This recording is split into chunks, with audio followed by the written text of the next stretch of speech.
नमस्कार मित्रों, आपकी अपनी कोचिंग सुमन हिंदी क्लास से मैं सुमन आपका हार्दिक अभिनंदन करती हूँ। मित्रों, ये online class LT grade, TGT, PGT, KBS, NBS इस प्रकार की प्रतियोगी परीक्षाओं के लिए चलाई जा रही है और इसमें संस्कृत काव्य शास्त्र के 50 बहुत ही महत्वपूर्ण प्रश्न मैंने रखे हैं। ये प्रश्न समझ लो LT grade, UP, TGT, PGT के लिए रामबाण प्रश्न हैं। कभी भी ऐसा नहीं हुआ जब इनसे संबंधित प्रश्न आपकी परीक्षाओं में ना पूछे गए हों। तो आप लोग क्लास को अटेंड अवश्य कीजिए। इसके अलावा वीडियोज भी जो है बाद में भी देखिएगा, वीडियो भी देखिएगा, इसको इसके बिल्कुल मत कीजिएगा। तो आज देखते हैं संस्कृत तथा काव्य शास्त्र के 50 बहुत ही महत्वपूर्ण प्रश्न। मैं फिर से वही बात रिपीट कर रही हूँ, ये सारे प्रश्न LT grade, UP, TGT, PGT के लिए बहुत ही महत्वपूर्ण हैं। प्रश्न 1, गणनावाचक शब्द अयुत्तम किसके लिए प्रयुक्त होता है? ए 10 लाख, बी 1 लाख, सी 5000, डी 10,000। इसका विकल्प डी सही है, 10,000। इसका विकल्प डी सही, 10,000। यह प्रश्न कई बार आपकी परीक्षाओं में पूछा गया है कि अयुत्तम किस शब्द किसके लिए प्रयुक्त होता है, तो इसका विकल्प डी सही, 10,000।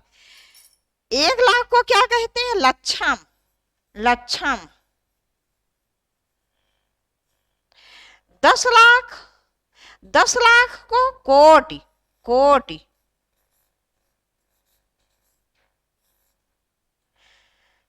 इसके अतिरिक्त 5,000 पंचसहस्त्र, पंचसहस्त्र।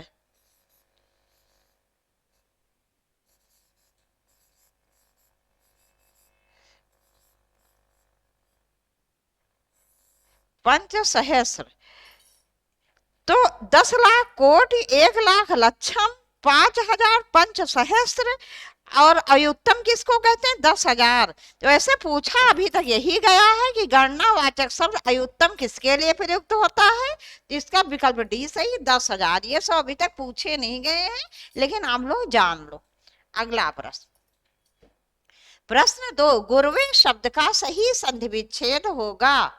ए गुरु धन वै, बी गुरु धन ए, सी गुरु धन वै, डी गुरु धन ए। इसका विकल्प बी सही है, गुरु धन ए।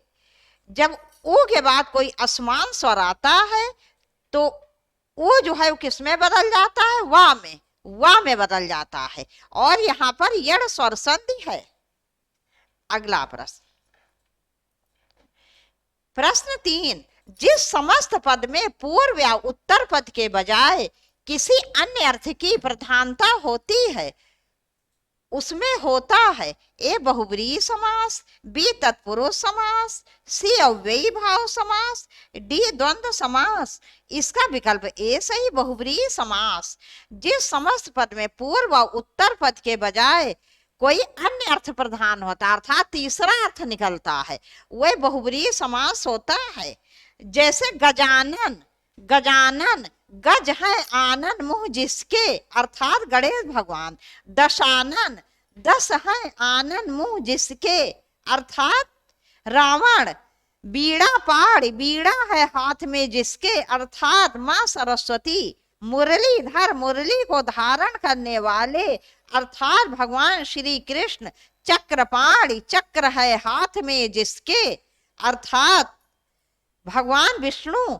पीतांबर, पीले हैं वस्त्र जिसके अर्थात भगवान विष्णु या कृष्ण।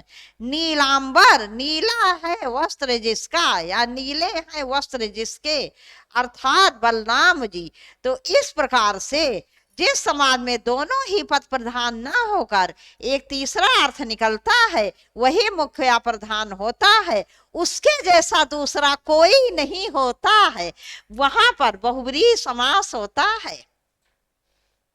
अगला प्रश्न, प्रश्न 4, युष्मद् शब्द के चतुर्थी विभक्ति एक वचन के रूप हैं? ए तुभ्यम तथा तो, बी तुभ्यम तथा ते, सी तुभ्यम तथा तो, डी त्वया तथा त्वाम। इसका विकल्प बी सही है। तुभ्यम तथा ते, तुभ्यम तथा ते युष्मद शब्द के चतुर्थी विभक्ति एक वचन का रूप है। विकल्प बी तुभ्यम तथा ते। पहला क्या होगा? तुम युवाम यूयम, तुम युवाम यूयम, ये हो गया पहला। दूसरा क्या हो जाएगा? त्वाम त्वा युवाम वाम युष्मान वाह। तीसरा हो जाएगा त्वया युवाभ्याम युष्माभि। तीसरा क्या हो जाएगा? त्वया युवाभ्याम युष्मभि। और चौथा तुभ्यम, तुभ्यम ते हो जाएगा पहला एक वचन, युवाम वाम हो जाएगा द्विवचन, और युवाभ्याम वाह हो जाएगा बहुवचन। तो इसका विकल्प बी सही है, तुभ्यम तथा ते। अगला प्रश्न, प्रश्न 5, दृक्षति शब्द दृश्य धातु के लकार वचन एवं पुरुष का रूप है। ए लट लकार प्रथम पुरुष एक वचन, बी लोट लकार मध्यम पुरुष द्विवचन, सी लंग लकार प्रथम पुरुष बहुवचन, डी लिट लकार प्रथम पुरुष एक वचन। इसका विकल्प डी सही है, लिट लकार प्रथम पुरुष एक वचन। लिट का क्या अर्थ है? लिट लकार का अर्थ होता है भविष्य काल। लिट लकार माने भविष्य काल। तो दृक्षति शब्द जो है लिट लकार भविष्य काल का एक वचन है। क्या होगा इसमें?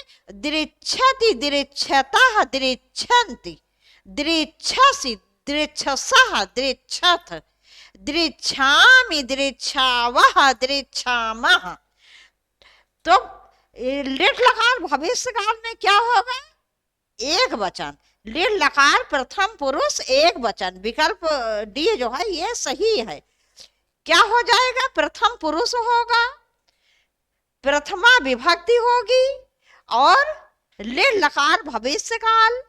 दृक्षत आएगा सबसे पहला एक वचन प्रथमा का, और प्रथमा द्विवचन क्या होगा? दृक्षतः, और बहुवचन दृक्षन्ति, दृक्षति दृक्षतः दृक्षन्ति।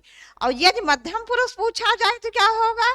दृक्षसि दृक्षतः दृक्षथ। उत्तम पुरुष दृक्षामि दृक्षामि दृक्षावः दृक्षामः।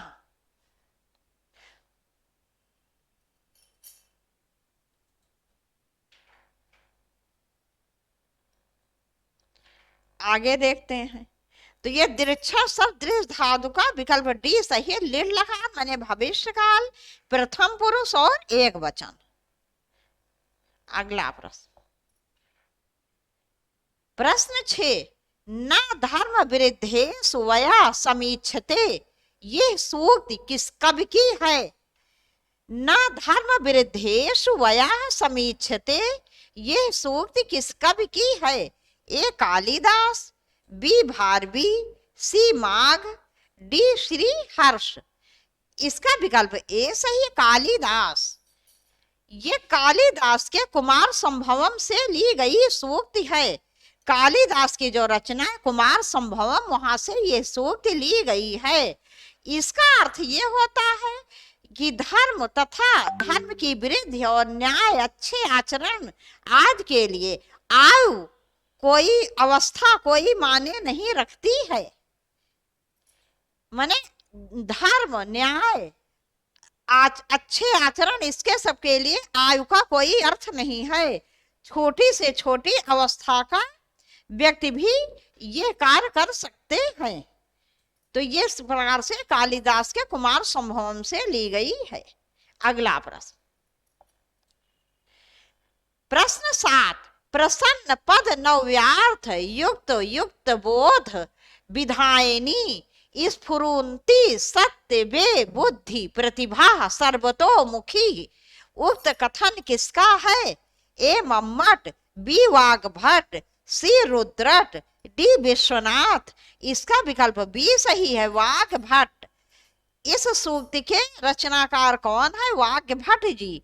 इसका अर्थ ये है कि कोई भी रचना जो है वो कैसी होनी चाहिए? सरल सुबोध शब्दों में होनी चाहिए, माने कठिन शब्दों में नहीं, बिल्कुल सरल सरल शब्दों में होनी चाहिए, जो मन को प्रसन्न करे और नए अर्थ व्यक्त करे। यह इस सूक्ति का अर्थ है कि वही सबसे अधिक प्रतिभा, सभी प्रकार की प्रतिभा से युक्त काव्य कौन सा होता है? वो होता है जिसके पद बहुत सरल हो, जो समझ में आ जाए, बहुत सरल हो, तथा सरल होने के साथ साथ एक नए अर्थ को का ज्ञान कराए, एक नए अर्थ का ज्ञान कराए। सर्वतोमुखी प्रतिभा वाला काव्य वही होता है। तो ये इसका विकल्प बी सही है। इस सूक्त के रचनाकार कौन है? विकल्प बी वाग्भट्ट जी। अगला प्रश्न, प्रश्न 8। प्रश्न 8, संस्कृत के प्रथम नाटककार हैं? ए कालिदास, बी शूद्रक, सी विशाख दत्त, डी भास। इसका विकल्प डी सही है, भास। तो मित्रों, संस्कृत के प्रथम नाटककार भास जी हैं। ये कालिदास जी से भी पहले के हैं और इनके द्वारा रचित नाटकों की संख्या कितनी है? 13। कितनी है संख्या? 13। और मैंने भास के ऊपर पूरा वीडियो बनाया है। ये आप जो है LT grade TGT PGT video को मतलब प्ले लिस्ट में जाके जहां वीडियो लिखा है वहां आप क्लिक करके भास जी के बारे में पूरा देख सकते हैं, विस्तार से इनका वर्णन है। अगला प्रश्न, प्रश्न 9, तवल्यकार का सही संधि विच्छेद है? ए तो धन लिकार, बी तो धन लकार, सी तो धन रिकार, डी तवल्य धन कार। इसका विकल्प ए सही होगा, तो धन लिकार, तो धन लिकार। अगला प्रश्न, प्रश्न 10, संस्कृत के किस कवि ने अपने लिए पद वाक्य प्रमाणक विशेषण का प्रयोग किया है? ए कालिदास, बी भारवी, सी भवभूति, डी वाणभट्ट। इसका विकल्प सी सही है, भवभूति। भवभूति जी ने अपने लिए पद वाक्य प्रमाणक विशेषण का प्रयोग किया है। अगला प्रश्न, प्रश्न 11, लकार और उसके कालवाचक अर्थ का कौन सा युग्म सही नहीं है? ए लोट लकार संभाव्य काल, बी लट लकार वर्तमान काल। ये लिट होना चाहिए। जब भविष्य लिखा है मैंने सही कर दिया मित्रों। लिट लकार भविष्यत काल, डी लंग लकार भूतकाल। तो इसका जो है विकल्प ए सही होगा, लोड लकार संभाव्य काल। लोड लकार बिल्कुल भी संभाव्य काल नहीं होता है। ये आज्ञा या किसी को शुभाशीष वगैरह दिया जाता है उसका सूचक होता है। और ये तीनों ही विकल्प सही हैं। और आपसे प्रश्न क्या पूछा गया? सही नहीं है। लड़ लकार वर्तमान काल से संबंधित है, लिड़ लकार भविष्यत काल और लंग लकार भूतकाल। तो आपका विकल्प ए सही नहीं है, इसलिए यही आपका उत्तर होगा। अगला प्रश्न, प्रश्न 12, पितृ शब्द के सप्तमी विभक्ति के तीनों वचनों में रूप है क्रमशः? ए पितर पितरो पितृषु, बी पितर पित्रोः पितृषु, सी पित पित्रो पितृषु, डी पितर पित्रो पितृषु। इसका विकल्प बी सही है, पितर पित्रो पितृषु। पितर पित्रो पितृषु ये सप्तमी विभक्ति के तीनों वचनों का सही रूप है, पितर पित्रो पितृषु। पिता का रूप कैसे चलेगा? पिता पितरौ पितरः पितरम पितरौ पितॄन् पित्रा पितृभ्याम पितृभ्यः पित्रे पितृभ्याम पितृभ्यः पितुः पितृभ्याम पितृभ्यः पितुः पितृभ्याम पितृ नहीं पितर पित्रो पितॄणाम पितर पित्रोः पितृषु। तो इसका विकल्प बी सही है, पितर पित्रो पितृषु। पितर सप्तमी विभक्ति एक वचन, पितरो सप्तमी विभक्ति द्विवचन और पितृ सप्तमी विभक्ति बहुवचन। अगला प्रश्न, प्रश्न 13, नदी कोश भर टेढ़ी है का संस्कृत अनुवाद होगा? ए नदी क्रोशेण कुटिला, बी नदी क्रोशाय कुटिला, सी नदी क्रोशम कुटिला, डी नदी क्रोशात कुटिला। इसका विकल्प सी सही है, नदी क्रोशम कुटिला। नदी क्रोशम कुटिला, क्रोशम में कौन सी विभक्ति रहेगी? द्वितीय विभक्ति, कर्म कारक। जहां नदी वगैरह के टेढ़ी होने का मार्ग बोधक का ज्ञान हो, जहां किसी मार्ग का बोध हो, जैसे नदी क्या कोस भर टेढ़ी है, तो यहाँ किसका पता चल रहा है? स्थान का पता चल रहा है, ठीक है, रास्ते का पता चल रहा है, मार्ग का। तो इस प्रकार से मार्गवाची शब्द जो होते हैं उसमें द्वितीय विभक्ति कर्म कारक होता है, इस बात का आप लोग ध्यान रखो। तो नदी कोस भय टेढ़ी है, विकल्प सी सही होगा, नदी क्रोशम कुटिला। ठीक है, द्वितीय विभक्ति कर्म कारक है यहाँ पर। अगला प्रश्न, प्रश्न 14, आचार्य भरत मुनि ने नाटक में अभिनय को किस वेद से लिया माना गया है?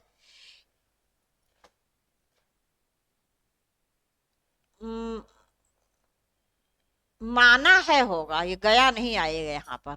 आचार्य भरत मुनि ने नाटक में अभिनय को किस वेद से लिया माना है? ए ऋग्वेद, बी सामवेद, सी यजुर्वेद, डी अथर्ववेद। इसका विकल्प सी सही है, यजुर्वेद। इसका विकल्प सी सही, यजुर्वेद।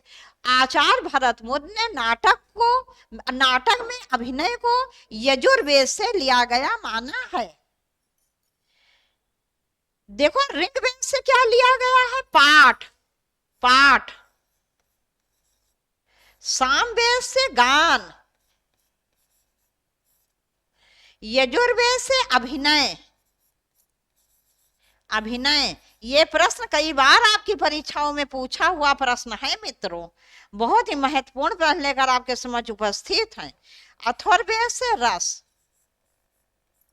ये है पूरा, ठीक है। ऋग्वेद से पाठ, सामवेद से गान, यजुर्वेद से अभिनय, अथर्ववेद से रस।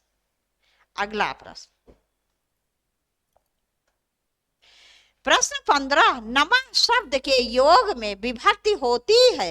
ए प्रथमा, बी द्वितीया, सी तृतीया, डी चतुर्थी। आपका विकल्प डी सही है, चतुर्थी। नमः शब्द में कहीं पर भी आ जाए तो इसमें क्यों चतुर्थी विभक्ति संप्रदान कारक होगा, कोई दूसरी विभक्ति कारक नहीं होगा। जैसे गणेशाय नमः, शिवाय नमः, कुछ भी आ जाए नमः के योग में, केवल क्यों चतुर्थी विभक्ति संप्रदान कारक होगा, कोई दूसरा नहीं होगा। इस बात का ध्यान रखना आप लोग। अगला प्रश्न, प्रश्न 16, कालिदास ने अभिज्ञान शाकुंतलम में कितने प्रकार के छंदों का प्रयोग किया है? ए 15, बी 18, सी 20, डी 24। इसका विकल्प डी सही है, 24। कालिदास ने अभिज्ञान शाकुंतलम में 24 प्रकार के छंदों का प्रयोग किया है।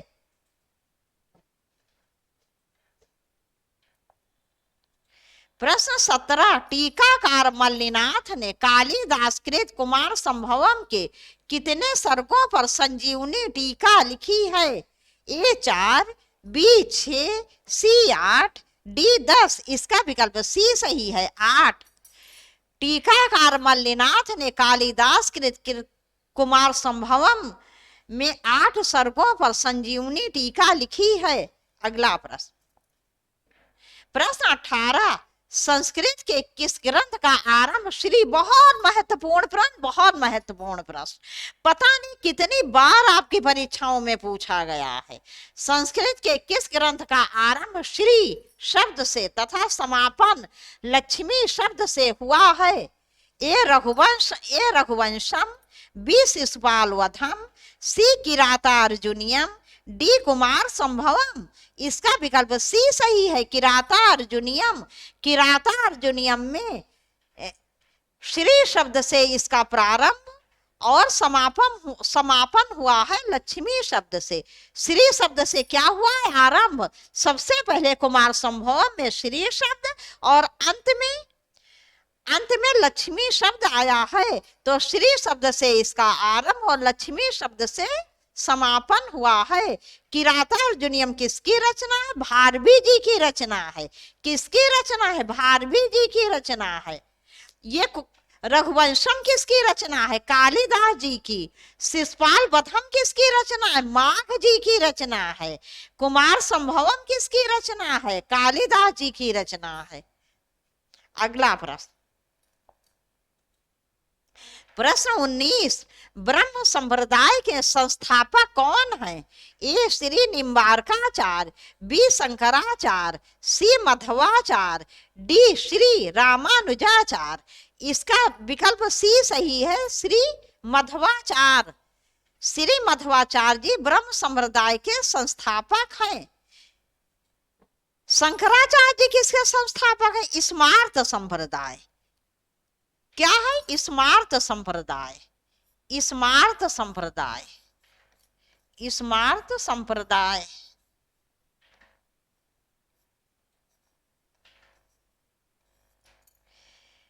रामानुजाचार्य जी श्री संप्रदाय। श्री संप्रदाय।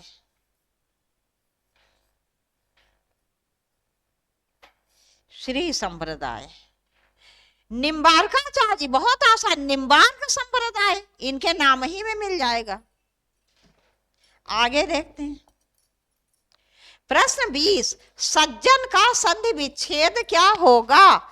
ए सद धन जन, बी सत धन जन, सी सत धन जान, डी सज धन जन। इसका विकल्प बी सही है, सत धन जन।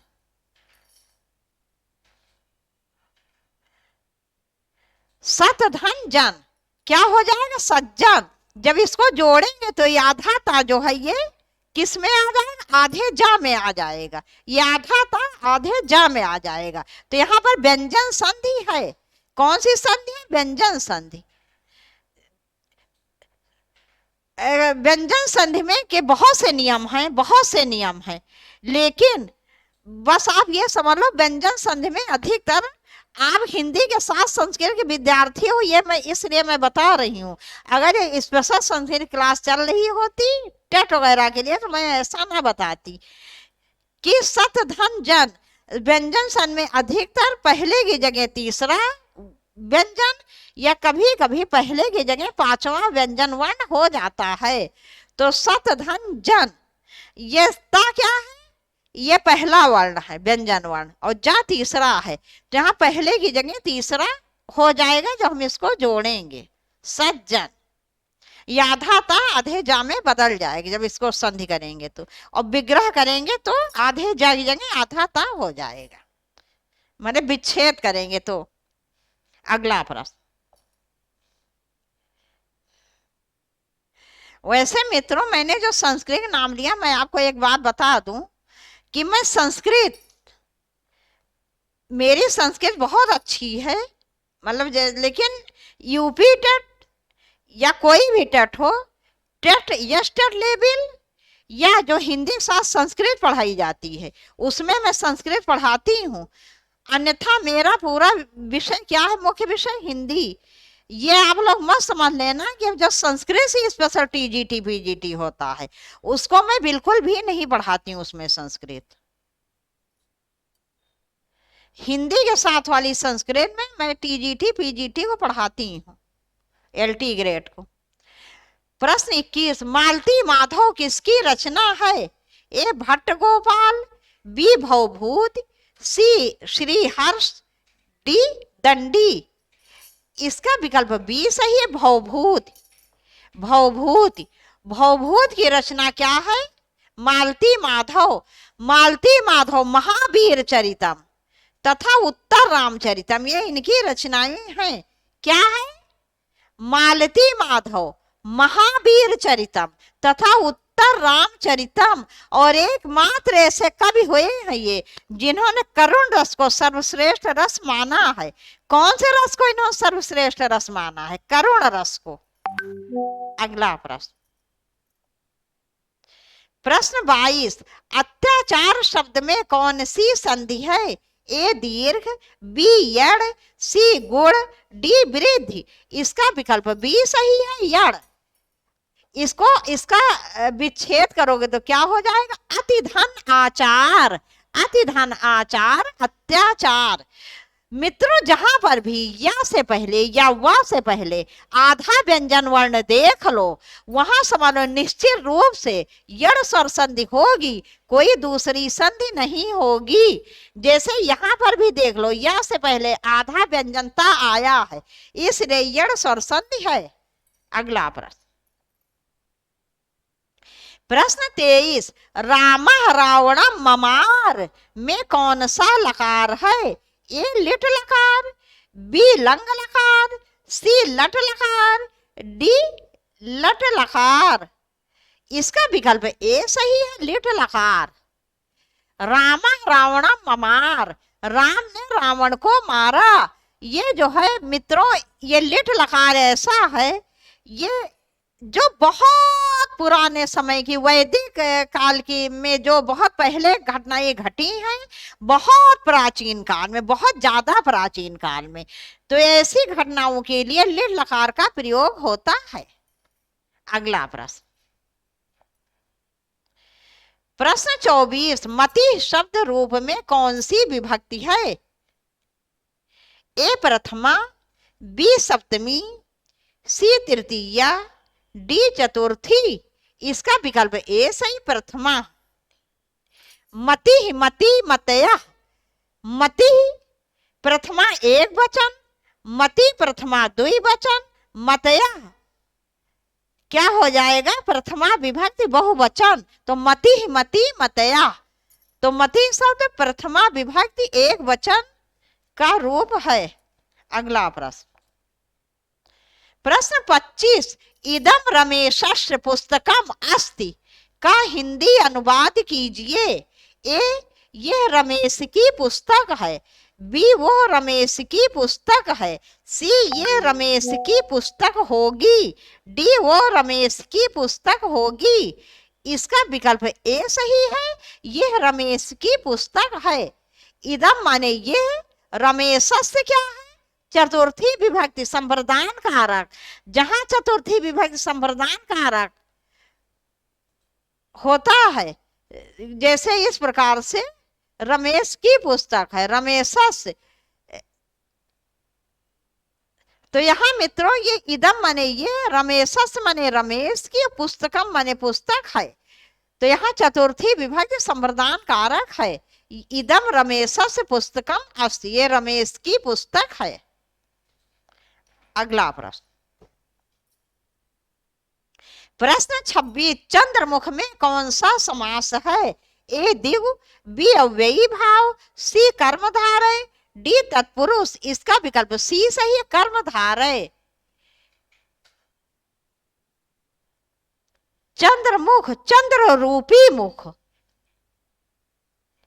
चंद्रमुख है जो, तो क्या हो जाएगा? कर्मधारय समास। अलंकार कौन सा होगा? रूपक अलंकार।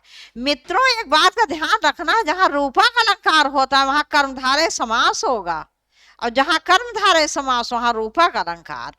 जितने भी रूपक अलंकार हैं वो सभी कर्मधारय समास होते हैं। प्रत्येक कर्मधारय समास रूपक अलंकार नहीं होता, लेकिन जितना कहने का अर्थ है प्रत्येक जो है कर्मधारय समास रूपक अलंकार नहीं होता, लेकिन जितने रूपक अलंकार होते हैं वो सभी कर्मधारय समास भी होते हैं। जैसे चंद्रमुख, चंद्रमा रूपी मुख, चंद्रमुख है जो, तो क्या हो जाएगा? कर्मधारय समास। अगला प्रश्न, प्रश्न 27, जीवेषणा का सही संधि विच्छेद कीजिए। ए जीव धन ऐषणा, बी जीव धन ऐषणा, सी जीव धन षणा, डी जीव धन ऐषणा। इसका विकल्प बी सही है, जीव धन ऐषणा। जहां के बाद ए आ जाए तो क्या हो जाएगा, ए हो जाएगा। और आ के बाद ओ या ओ आ जाए तो क्या हो जाएगा, ओ हो जाएगा। यहाँ पर वृद्धि स्वर संधि है। जीव धन ऐषणा जीवेषणा। प्रश्न 28, त्रिलोकी शब्द में कौन सा समास है? ए दिगु, बी अव्ययी भाव, सी तत्पुरुष, डी बहुब्रीहि। इसका विकल्प ए सही है, दिगु। त्रिलोकी समास में द्विगु समास है, जहां पहला पद संख्यावाचक और दूसरा पद समूह का बोध कराए, वहां द्विगु समास होता है। इसका विग्रह करोगे तो क्या हो जाएगा, तीन लोकों का समाहार, त्रिलोकी। अगला प्रश्न, प्रश्न 29, सह हस्तेन खादति। सह हस्तेन खादति में कौन सा कारक है? ए कर्ता, बी संबंध, सी कर्म, डी करण। इसका विकल्प डी सही है, करण। जिसके द्वारा कार्य का होना या करना पाया जाता है उसमें तृतीया विभक्ति करण कारक होता है। सहस्तेन खादति, वो हाथ के द्वारा खाता है। हाथ वो साधन या माध्यम है जिसके द्वारा वो खाता है। तो जिस साधन या माध्यम के द्वारा कार्य का होना पाया जाता है उसमें करण कारक तृतीया विभक्ति होती है। इसलिए सहस्तेन खादति का विकल्प डी सही होगा, करण कारक। अगला प्रश्न, प्रश्न 30, राम कृष्णों में कौन सा समास है? ए अव्ययी भाव, बी द्वंद्व, सी तत्पुरुष, डी बहुब्रीहि। इसका विकल्प बी सही है, द्वंद्व समास। जब इसका विग्रह करेंगे तो क्या हो जाएगा, रामः च कृष्णः च, रामः च कृष्णः च। अगला प्रश्न, हाँ मित्रों, जहां दोनों ही पद मुख्य प्रधान होते हैं, कोई किसी से कम नहीं होता है, वहां पर द्वंद्व समास होता है। तो रामा कृष्ण, रामा चा कृष्णा चा, राम और कृष्ण दोनों समान है, कोई किसी से कम तो है नहीं, तो इसलिए यहाँ पर द्वंद्व समास है। अगला प्रश्न, प्रश्न 31, सज्जनः पापाद जुगुप्सते। सज्जनः पापाद जुगुप्सते का हिंदी अनुवाद कीजिए। ए सज्जन पाप से घृणा करता है, बी सज्जन पाप करेगा, सी सज्जन पाप से घृणा करेगा, डी सज्जन घृणा से पाप करता है। इसका विकल्प ए सही है, सज्जन पाप से घृणा करता है। सज्जनः पापाद जुगुप्सते, सज्जन पाप से घृणा करता है। यदि आपसे इसमें कारक पूछ लिया जाए या विभक्ति पूछ ली जाए तो क्या होगी, अपादान कारक होगा, यहाँ पंचमी विभक्ति होगी। पंचमी विभक्ति अपादान कारक वहां होता है घृणा के अर्थ में, जब कोई भाई अलग होने के अर्थ में होता है, ठीक है। तो यदि किसी चीज से कोई घृणा करेगा, नफरत करेगा, तो उससे जाके सटेगा तो है नहीं, उससे तो दूर भागेगा ना वो व्यक्ति, अलग हो जाएगा उस कार से। तो सज्जन पापाद जुगुप्सते, सज्जन पाप से घृणा करता है, तो पाप से सज्जन क्या होगा, अलग हो जाएगा, दूरी बना के रखेगा। इसलिए यहाँ पर अपादान कारक पंचमी विभक्ति है।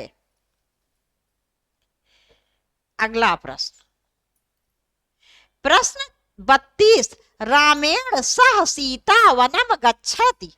रामेण सह सीता वनम गच्छति का हिंदी अनुवाद है।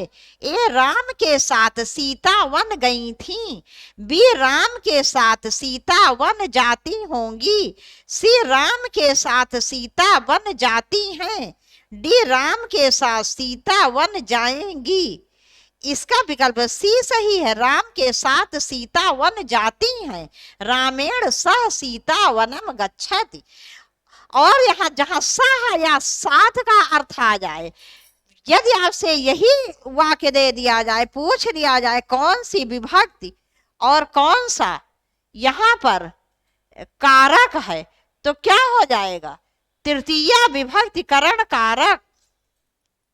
जहां सह या साथ का भाव आ जाए वहां पर करण कारक तृतीया विभक्ति होती है। अगला प्रश्न, प्रश्न 33, इनमें से कौन सी कालिदास की रचना नहीं है? नहीं है पूछा गया है मित्रों।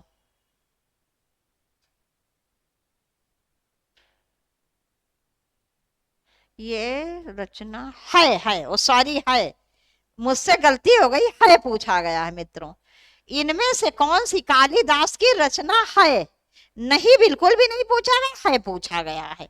तो इनमें से कौन सी कालिदास की रचना है?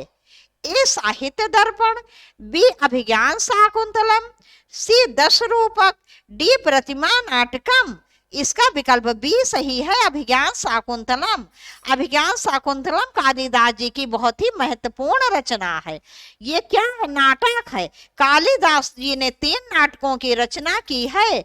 विक्रमो वर्षीयम, क्या? विक्रमो वर्षीयम, मालविकाग्नि मित्रम, मालविकाग्नि मित्रम और अभिज्ञान शाकुंतलम, ये 3 नाटक इन्होंने लिखे हैं। साहित्य दर्पण किसकी रचना है? विश्वनाथ जी की, आचार्य विश्वनाथ जी की। किसकी रचना है? आचार्य विश्वनाथ जी की। विश्वनाथ याद रखो, बनारस वाले भगवान शिव का, तो आचार्य विश्वनाथ हो गया। साहित्य दर्पण। 10 रूपक धनंजय, धनंजय जो धन की जय करने वाले हैं, धनंजय। प्रतिमा नाटकम किसकी रचना है? भास की। किसकी? भास की। अगला प्रश्न, प्रश्न 34, 10 कुमार चरित किसकी रचना है? ए कालिदास, बी दंडी, सी भवभूत, डी भास। इसका विकल्प बी सही है, दंडी। 10 कुमार चरित दंडी जी की रचना है।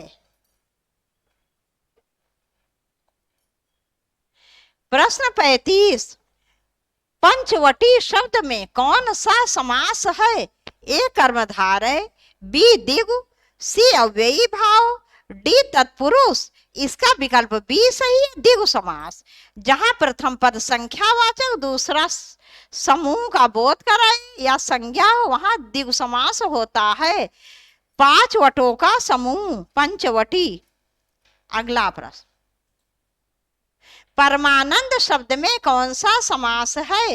ए तत्पुरुष, बी द्वंद्व, सी कर्मधारय, डी अव्ययी भाव। इसका विकल्प सी सही है, कर्मधारय। परम है जो आनंद, परमानंद। कर्मधारय समास। प्रश्न 37, प्रत्येक का संधि विच्छेद होगा। प्रत्येक का संधि विच्छेद होगा। ए प्रतिधन 1, बी प्रतिधन 1, सी प्रतिधन 1, डी प्रतिधन 1। इसका विकल्प बी सही है, प्रतिधन 1।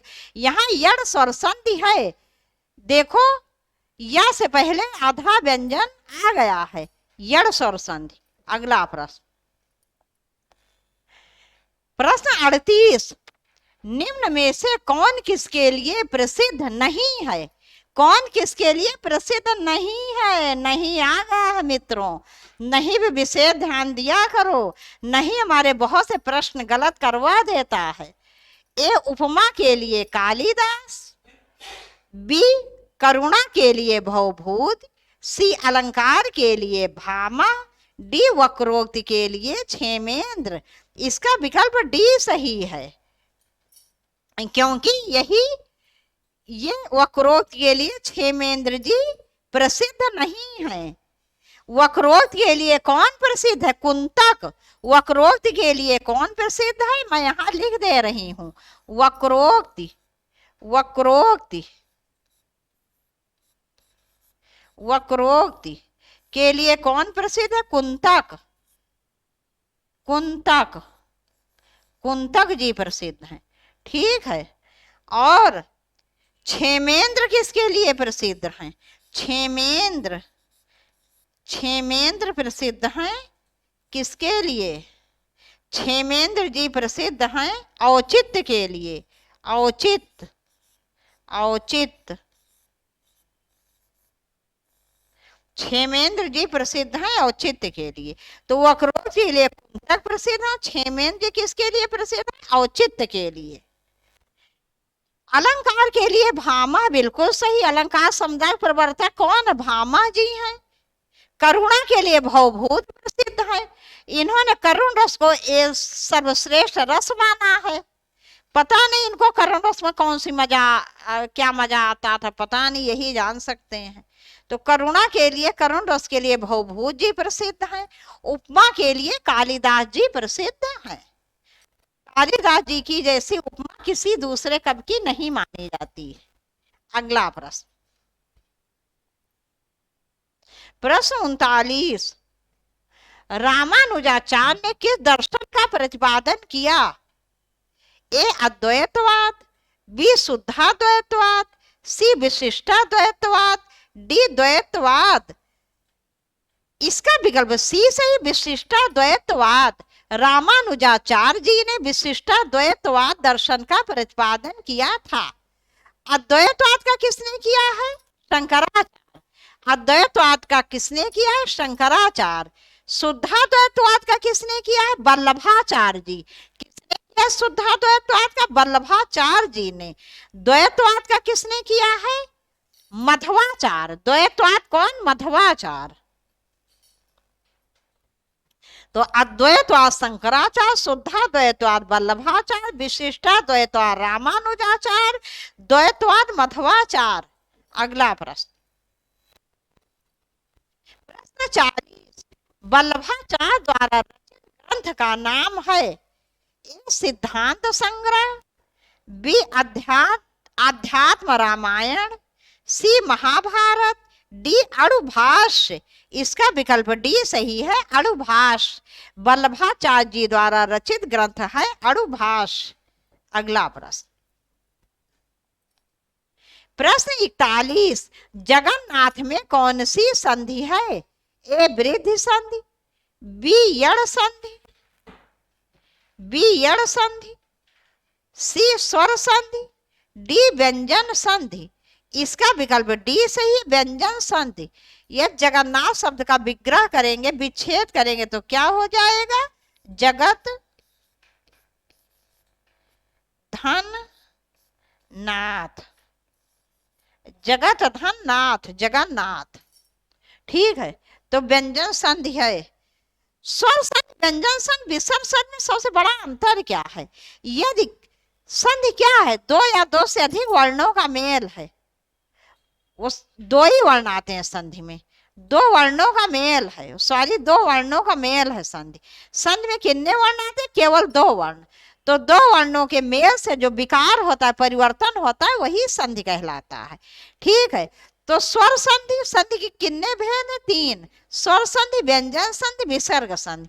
स्वर संधि में यदि पहला वर्ण स्वर है, यदि पहला वर्ण स्वर है तो आप समझ लो स्वर संधि होगी। यदि पहला वर्ण व्यंजन है तो समझ लो व्यंजन संधि होगी। यदि पहला वर्ण विसर्ग है तो समझ लो विसर्ग संधि होगी। अगला प्रश्न, प्रश्न 42, रामायण शब्द रूप में कौन सी विभक्ति है? ए प्रथमा, बी द्वितीया, सी तृतीया, डी पंचमी। इसका विकल्प सी सही है, तृतीया। राम रामो रामा, रामम रामो रामान, रामेण रामाभ्याम राम। तो रामेण तृतीया विभक्ति एक वचन का रूप है। ठीक है, तृतीया विभक्ति एक वचन। अगला प्रश्न, प्रश्न 43, मालविकाग्निमित्रम नाटक के लेखक का नाम बताइए। ए कालिदास, बी भवभूति, सी भास, डी भारवी।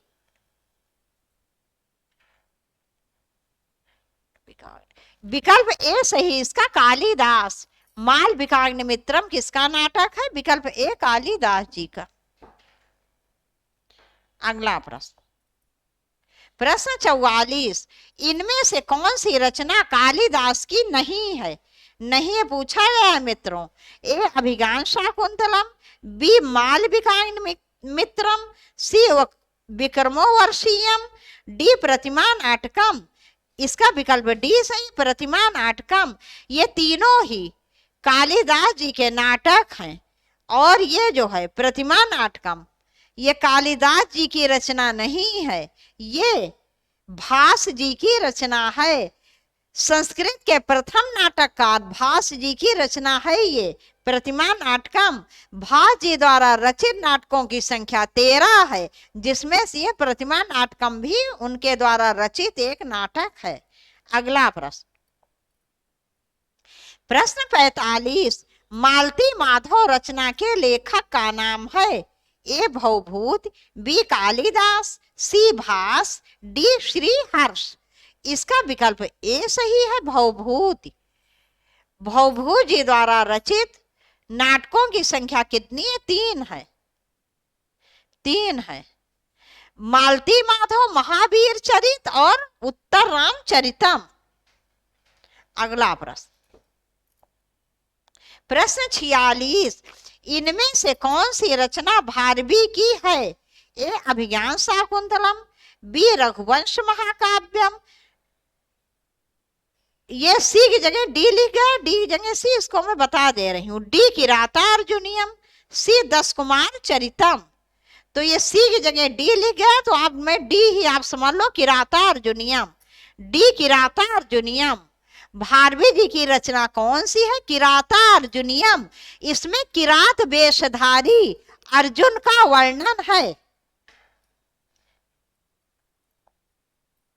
प्रश्न 47, शिशुपाल वध के लेखक का नाम बताइए। ए माघ, बी कालिदास, सी हर्ष, डी भास। इसका विकल्प ए सही है, माघ। ये माघ द्वारा रचित शिशुपाल वधम नाटक है। इसमें भगवान श्री कृष्ण द्वारा शिशुपाल के वध का वर्णन है। जब उसके अत्याचारों की अति हो जाती है, तब भगवान श्री कृष्ण को बहुत ही मजबूरी में समझ लो उसका वध करना पड़ता है। अगला प्रश्न, प्रश्न 48, इनमें से कौन सी रचना दंडी की है? ए 10 कुमार चरित, बी शिवराज विजय, सी मेघदूत, डी हर्षचरित। इसका विकल्प ए सही है, 10 कुमार चरित।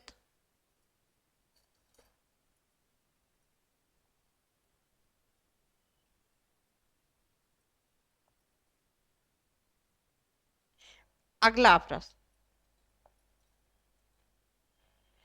प्रश्न 49, नैषधीय चरितम के लेखक का नाम बताइए। ए श्रीहर्ष, बी दंडी, सी भास, डी भवभूत। इसका विकल्प ए सही है, श्रीहर्ष। श्रीहर्ष। नैषधीय चरितम किसकी रचना है? श्रीहर्ष जी की। अगला प्रश्न, प्रश्न 50 तथा इस क्लास का अंतिम प्रश्न, विद्यालय का सही संधि विच्छेद कीजिए। ए विद्याधन आलय, बी विद्याधन अलय, सी विद्यधन अलय, डी विद्यधन आलय। इसका विकल्प ए सही, विद्याधन आलय।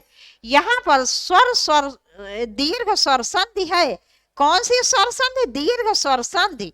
जहां समान स्वरों के मेल से दीर्घ होता है, वहां पर दीर्घ स्वर संधि होती है, और जहां असमान स्वरों के मेल से बड़ा होता है, वहां वृद्धि स्वर संधि होती है। मित्रों, इस बात का ध्यान रखना। जैसे बड़ा आ प्लस बड़ा आ बराबर बड़ा आ, यदि दोनों ह्रस्व आ हो, ह्रस्व माने छोटे आ, तब भी बराबर हो जाएगा बड़ा आ।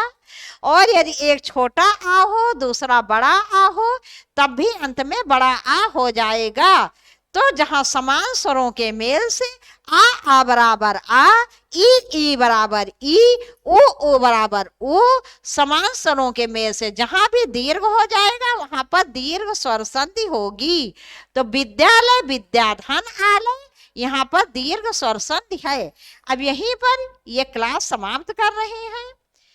कल फिर आपसे मिलते हैं। कल मित्रों आपसे मिलेंगे एलटी ग्रेड, टीजीटी, पीजीटी के मिले जुले 50 बहुत ही महत्वपूर्ण प्रश्नों के साथ। और आप लोग रोज क्लास अटेंड करो, और यदि क्लास किसी दिन ना अटेंड कर पाओ तो आप लोग ये वीडियो अवश्य देखो। ये क्लास रोज शाम 5 बजे से शुरू हो जाएगी। हो सकता है 5-10 मिनट इधर उधर हो जाए, लेकिन वैसे शाम 5 बजे। तो मित्रों, कल तक के लिए सभी को राधे राधे। जय श्री राम, जय माता दी, जय हिंद, जय भारत।